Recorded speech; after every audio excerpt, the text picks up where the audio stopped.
Bismillahirrahmanirrahim. My dear friends, this patient is about বয়স কত তোমার 16 বছর 16 বছর হ্যাঁ শ্বাস হইলে স্কিন ডিজিজ ঠিক আছে দেখি আচ্ছা শ্বাস হইলে স্কিন ডিজিজ এই অবস্থায় এরকম শ্বাস হইলে তার সাথে আছে তোমার চোখের সমস্যা চোখ ঝাপসায় চোখে পানি পড়ে খাওয়ার রুচি কম মাথা ব্যথা রোদ লাগলে বাড়ে লবণ খাও বেশি ইত্যাদি ইত্যাদি রাগ বেশি রাগ উঠলে রাগ লাভতে লেট হয় অ্যাঙ্গার 3+ কনসুলেশন এগ্রাভেট আচ্ছা ফার্স্ট 3+ পিপাসা বেশি আচ্ছা ডিজিয়ার সল্ট সবসময় কাঁচা লবণ খাও তাহলে 5+ দেওয়া যায় ইয়ে বেশি এগুর মার্ক বেশি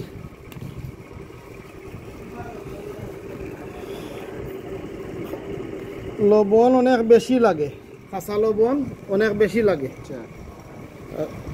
তাহলে অন্য অন্য পয়েন্টে 1+, 2+, 3+ দিলাম কাঁচা লবণ এটা 5+ দিলাম মানে এটার মার্ক বেশি তোমার মানে কাঁচা লবণ বেশি লাগে এই অবস্থায় একটা মেডিসিন নির্বাচন করতে হয় তো যেহেতু তোমার কন্ডিশন অবস্থা আমার আগের জানা আছে সেই হেতু আর এত লম্বা ডায়েরি করতে গেলাম না কিন্তু সংক্ষেপে যেটা আমি বলতে চাচ্ছি যদি মেডিসিন জানা থাকে দীর্ঘদিনের অভিজ্ঞতা মেডিসিন এগুলো আতাইয়া দীর্ঘদিনের অভিজ্ঞতায় যদি মেডিসিন জানা থাকে তাহলে অতি সহজে সিঙ্গেল মেডিসিন হ্যানিম্যানের নির্দেশ সিঙ্গেল মেডিসিন ব্যবহার একটি মেডিসিনেই সব রোগ কমতে হবে এটা হলো হ্যানিম্যানের নির্দেশ এর বাইরে যারা মশলা মুড়ি দেয় এগুলো হলো মশলা মুড়ি ডাক্তার হ্যানিম্যানের নীতি বিরোধী তো তুমি যেখানে গেছলা ডাক্তারও গেছে কয়টা ওষুধ দিছে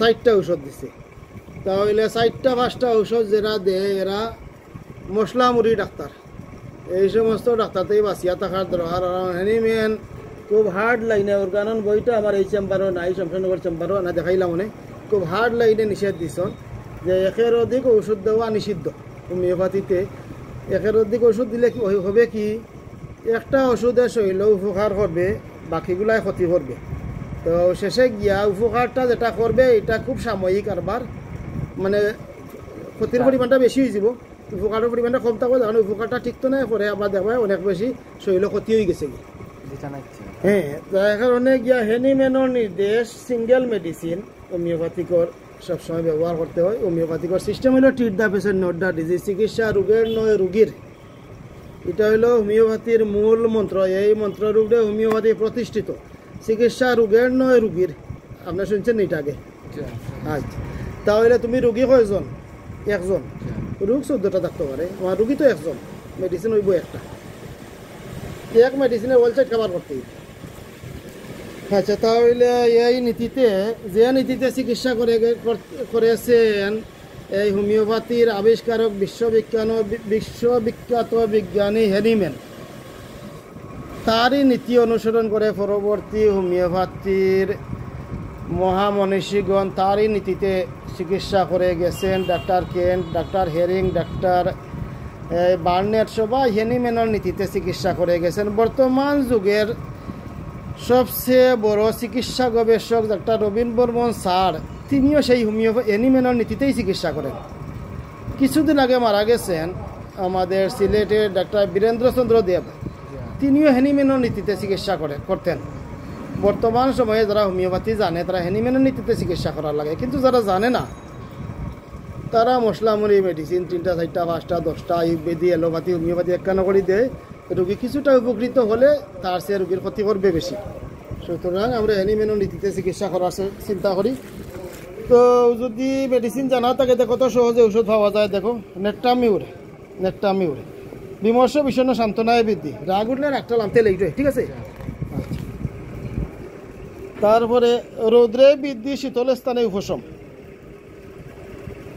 রোদ লাগলে কষ্ট হয় তোমার খুব কষ্ট হয় ঠান্ডা গেলে ভালো লাগে সবসময় জানে ঠান্ডা খুঁজে। তাহলে তৃতীয় কথা, তিক্ত লবণ প্রিয়। নেট্টামিউরে তৃতীয় কথা, তিক্ত লবণ প্রিয়। তিতা এবং লবণ খাইতে ভালো লাগে। সবসময় খাওয়া খাসা লবণ লাগাইয়া। আচ্ছা, তিতা খাইতে ভালো লাগে। আচ্ছা, তাহলে এটা পাওয়া গেল। আর কি প্রকাশ্য স্থানে প্রস্রাব করতে লজ্জাবোধ। মনে করো রাস্তার বা মানুষ যাই, তুমি রাস্তায় গালাত প্রস্রাব করতে পারো, সেইটা যদি না খুব অসুবিধা করে, অসুবিধা করে। তাহলে চাইরো কথা যে 60টি কথা নেট্টামিউরের ফাউন্ডেশন, এই ফাউন্ডেশনটা আমার মিলি গেল। এর ভিতরে ফাউন্ডেশনের ভিতরে ঘর বানাইতে যেভাবে মনে করো এই রোড লাগে, সিমেন্ট লাগে, বালু লাগে, পানি লাগে, ঠিক সেইভাবে তোমার সবগুলা রোগ আমার 4 কথার ভিতরে আছে। এই ব্যাখ্যা বিশ্লেষণ যদি আমি তোমাকে বলতে যাই তাহলে ঘন্টার পর ঘন্টা আমার সময়ের দরকার। যার কারণে আমি এই ব্যাখ্যা বিশ্লেষণে গেলাম না, তোমার সব রোগের ভিতরে আছে।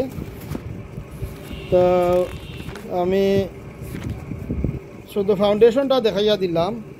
আর একটা আচ্ছা, এই নেট্টামিউর আর একটি বই বার করলাম, নেট্টামিউর 491। এখানে কি লেখছে? চক্ষু। চক্ষুতে অত্যন্ত জ্বালা, বেদা, ফুরার মতো অব্যক্ত যন্ত্রণা কর কর করে, মনে হয় যেন চোখে বালি পড়িয়া রইয়াছে, অত্যন্ত জল পড়ে, চোখে জল পড়ে, খড়খড়ি করে। আচ্ছা, জল পড়ে, ওই হ্যাঁ পড়ে গেছে, এটা হয়েছে বালি পড়ার মতো লাগে। জল যেখানে লাগে সে স্থান হাজিয়া চক্ষু যেন বুঝিয়া যায়, চক্ষু খুলিতে কষ্ট হয়, শৈত্যকে ক্ষত, স্ক্রু ফুলা, এগুলা ফোরের কথা, মানে আর ফোরে ওইতে সময় লাগে আর কি। চক্ষুর কোণে, মুখের কোণে ফাটা ফাটা গা, এগুলা সময়ের ব্যবহার ধীরে ধীরে আসবে। তো এই চক্ষুর যে আমি প্রথম যেটা করলাম এটা মিল আছে। আচ্ছা, এইটা হলো নেট্টামিউর, এই যে নেট্টামিউর। তো এই সবগুলাই ভাইলাম। এর চর্মফিরা, একজিমায় সর্বদা রস ফুজ জরে, দেখো ওটা ঠিক আছে। একজিমায় সর্বদা রস ফুজ জরে, মামরি পরে, তাহাতে চুল জড়াইয়া যায়, মানে এটা তো রস বাড়াইব, ফুজ বাড়াইব। হাতের খনুই, হাতের খনুইয়ের নিচে, হাঁটুর নিচে, অন্ডকুশে একজিমা, জল লাগিলে চুলকানি বাড়ে, ঠিক আছে। আচ্ছা, যে কোনো জায়গাতে হইতে পারে, এই জায়গাগুলো বেশি কাম করে আর কি এটাই। হ্যাঁ, পানি লাগলে খাজোয়ায়। আচ্ছা, তাহলে নেট্টামিউরের এই কথাগুলা মিল পাইলাম। এর সাথে আছে শিরোফিরা, পুরাতন শিরোফিরা, আধ কপালে মাথা ব্যথা, শিরশুলে নেট্টামিউর একটি মৌষধ। কপালে ও ব্রহ্মতালুতে ভয়ানক বেদনা, দফ দফ করে, অনেক সময় প্রাতকালে ঘুম ভাঙ্গিবার পর হইতে মাথায় দফ দফ করে, অনেক সময় প্রাতকালে ঘুম ভাঙ্গিবার পর হইতে মাথায় দফ দফ ব্যথা আরম্ভ হয়, তার সঙ্গে ফিফাসা থাকে, রোগী যন্ত্রণায় পাগলের মতো হইয়া উঠে। নেট্টামের সম্মুখ রোগে ভয়ানক বেদনা হয়, তাহাতে মনে হয় যেন কপাল ফাটিয়া যাইবে, কেউ যেন মাথায় হাতুড়ি মারিতেছে, মাথার ব্রহ্মতালু যেন বাড়ি বোধ হয়, মাথায় চাপ দিলে যেন যন্ত্রণা একটু কমে, ইত্যাদি ইত্যাদি অনেক লক্ষণ আছে। মাথার যেমন খেওয়া উত্তরাদি বাড়িয়া আর সবগুলাই আছে। তাহলে তোমার মেডিসিন ঠিক আছে, চর্মফিরা পাইলাই, চকুর সমস্যা পাইলাই, মাথার সমস্যা পাইলাই। এখন হইলো পায়খানা মাঝে মাঝে হার্ড হয়ে যায়। নেট্টামিউরে কুষ্ঠবদ্ধতা, মল অত্যন্ত শক্ত শুষ্ক, সহজে নির্গত হয় না, ইত্যাদি ইত্যাদি অনেক কথা আছে আছে। আচ্ছা, কুষ্ঠকাঠিন্য আছে। তাহলে তোমার অনেকটা মিলি গেল গিয়া। এখন হলো ক্ষুদা, রাক্ষুসে ক্ষুদা, রোগী সর্বদা খাই খাই করে, ক্ষুদায় যেন কিছুতেই নিবৃত্ত হয় না। নেট্টামের এটি বিশেষত এই যে রোগী প্রচুর পরিমাণে আহার করা সত্ত্বেও শরীরে কিছু মতো উন্নতি সাধন হয় না। ওই যে রোগী খায় ঠিক মতো, কিন্তু শরীরও মানে ইয়ে হয় না, মেদ হয় না, স্বাস্থ্য হয় না, পুরা আছে না। তাহলে প্রস্রাবের ফিরা, এগুলা তো আর তোমার নাই, স্বপ্ন দোষ মাঝে মাঝে হয়, এটা তো নাই না আছে।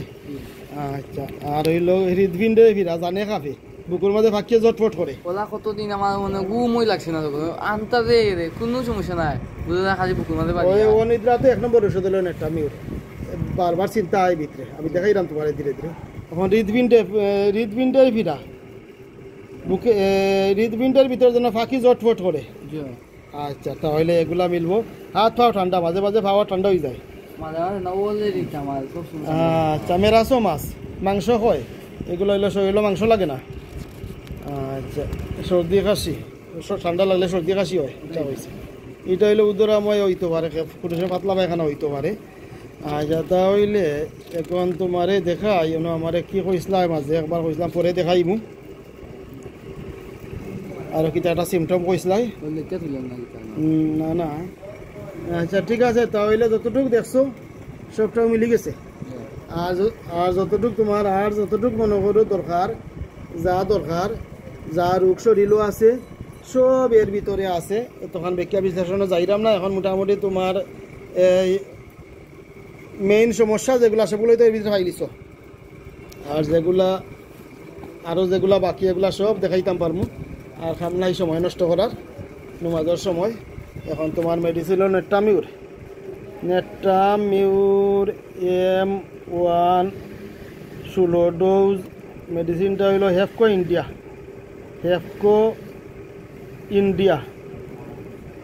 এক কর করে রোজ 3 বার। আচ্ছা তোমার 6 দিন ঔষধ দিলে চলবে না বাড়িয়ে দেওয়া লাগবো? 6 দিন পরে আইতে পারবাই, দেখো 6 দিন খাইয়া কি করে। আচ্ছা তো সবাই ভালো থাকেন, আসসালামু আলাইকুম।